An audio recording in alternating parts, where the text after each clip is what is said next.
President Trump putting the finishing touches on his first State of the Union address, which he'll deliver in just a few hours from now. With more on what we can expect to hear from the president, we're joined by Kellyanne Conway, counselor to President Trump. Kellyanne, thanks for joining us. Hi, Charles. I am so excited about this. I think a lot of people are. And what I've been talking about the last couple of days are two times where President Trump really spoke to the American public, and it resonated so much it sent the stock market up. The night he won, when everyone thought he was going to spike the ball, but he didn't. He said he wanted to be a president for all Americans. And then that February 28th address to the joint session of Congress. Both times he confounded his critics. Should we expect that again tonight? Yes, but I think this will be a very positive and uplifting speech in tone and in content. The president will be very specific when it comes to policies like immigration and infrastructure, the continually booming economy, really the effect of the tax cuts.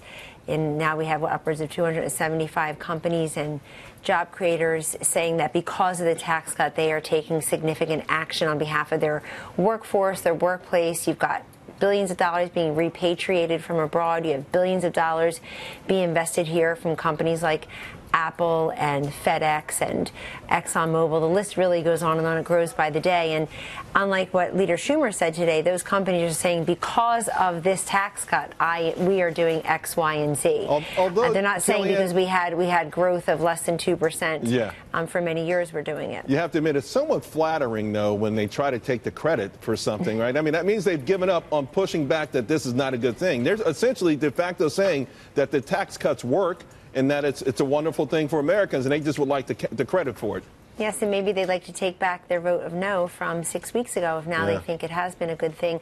But I noticed something that you were tweeting about earlier also, which is this Quinnipiac poll showing that in 2017, about 66% of Americans said that the economy was excellent or good. That's more than double the numbers from the past few years right before 2017, right.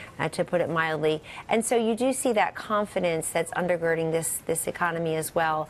It's confidence among consumers, manufacturers, small business formation, certainly job creators. We are fast becoming a nation of jobs in search of labor, and we have lots of folks out there who are looking to re-engage into the workforce, maybe looking for a career change. And this is a president that's invested in skills and workforce development and dignifying all lines of work, not just sticking everybody in a four-year college and pretending that will go well for everyone. But we need welders and carpenters and laborers as well. That's why he's also trying to help them get health insurance through associated health plans and other measures. Well, you know, manufacturing jobs, almost 200,000 new manufacturing jobs alone. So that gets to the point you're talking about. And by the way, those are the folks who bet it all on President Trump. A lot of them came from those former blue states, Pennsylvania, Ohio. And as far as I do want to ask about tone, though, because everyone's talking about how President Trump, what his tone will be like, and will he be presidential. In the meantime, you've got the ugliest things being said by Nancy Pelosi. Yes, you've got a dozen congressional members sitting this out, and the barbs that are coming from them, even before they've heard the speech, are so mean-spirited. How does President Trump knit this together when you have such adversaries who don't seem like they even are willing to help unite the country? The president really wants us to be bipartisan in nature, nonpartisan at different times, and speaking about different issues. There are so many nonpartisan issues that command the attention of the Congress and the president, certainly all of us, as a call to action.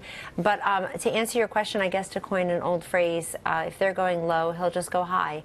And he'll do that tonight. I did hear and I did witness some of those, the invective, those comments coming from the leaders today. I think they're unfortunate, and I think they show why that party tends to resist and obstruct and have no agenda or no message of their own. It's confounding why in the space of 1 month they voted en masse completely against a tax cut that is benefiting millions of workers to the tune of billions of dollars, with more on the way, and then voted to shut down the government. It makes no sense. But tonight is a night when the president is calling us all and appealing, I think, to our better angels to come together and to unify on behalf of the country we all love, to do better.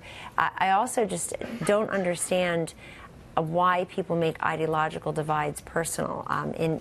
The president just today actually was discussing with some of us that we are a divided country. We're ideologically divided. He gave a couple of examples of that, but ideological divides are to be Kelly, expected. Kellyanne, you've been around politics a long time. Why has that happened? Why have brothers stopped talking to their brothers? Why have some couples gone and filed for divorce? I mean, why has it gotten this vindictive, this angry? What's happened here?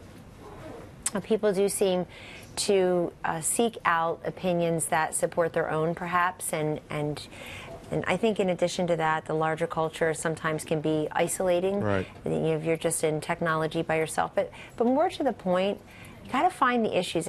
Don't look at, I think if we just look at policies and not politics, if we look at principles and not personalities, and issues, not individuals, that's where I think it gets gummed up a little bit. Well, but there are lots of rank and file Democrats, as you know, who really want to work with this president. Look at how quickly they abandoned their leadership, and all the left-wingers already auditioning the shutdown for 2020. lasted 3 days. I do want to ask you, though, and share with you and the audience, though, Kellyanne, excerpts that have just come into us from tonight's speech. Here's one. Yes. I'm asking both parties to come together to give us the safe, fast, reliable, and modern infrastructure our economy needs and our people deserve.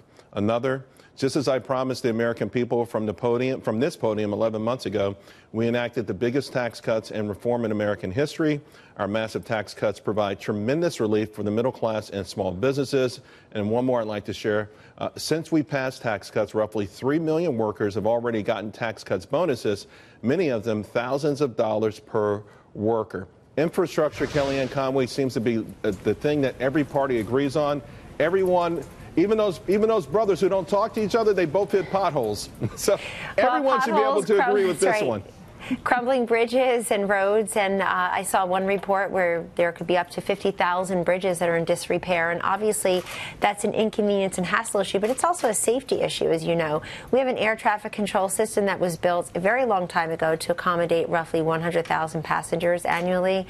We now have about close to 1 billion air passengers annually. So this is one of those nonpartisan issues we hope gets bipartisan support. The president has been very transparent about the infrastructure plan.